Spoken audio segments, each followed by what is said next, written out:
पहला धर्म यज्ञ है 10वां अंश देकर दान करना, अर्थात उपदेश प्राप्त करने के बाद अपनी नेक कमाई का 10वां हिस्सा गुरुदेव को दान करने का विधान है। कबीर परमात्मा की वाणी है, 10वां अंश गुरु को दीजिए, जीवन जन्म सफल कर लीजिए। 10वां अंश क्या है और कैसे निकाला जाता है?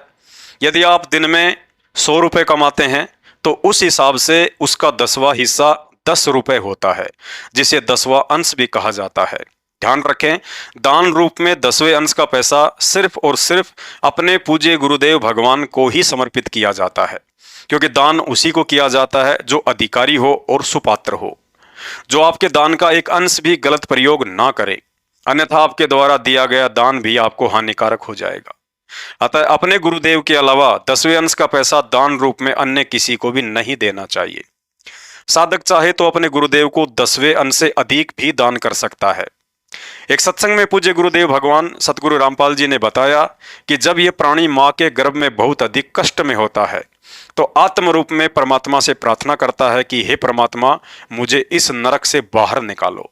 मैं बाहर आकर आप ही का गुणगान करूंगा, महिमा करूंगा और तत्वदर्शी संत को गुरु धारण करके अपनी नेक कमाई का 50% हिस्सा धर्म में लगाऊंगा।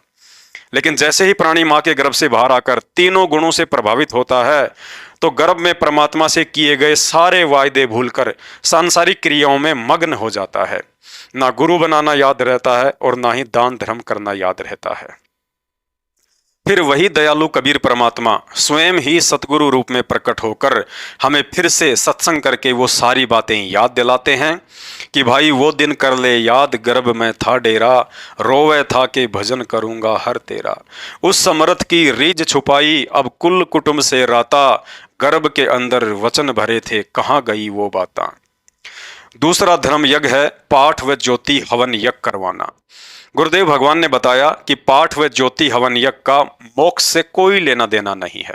पाठ और ज्योति यदि इच्छा रहित निष्काम भाव से करवाया जाता है तो साधक को पुण्य मिलता है, जिससे भक्ति मार्ग में आने वाली प्रारब्ध की रुकावटें समाप्त होती हैं। पाठ व ज्योति अपने गुरुदेव भगवान से आज्ञा लेकर ही करवाना चाहिए। बिना गुरु की आज्ञा और किसी भगत या अन्य अनाधिकारी व्यक्ति से करवाया गया पाठ लाभ की जगह हानि देता है। शंका,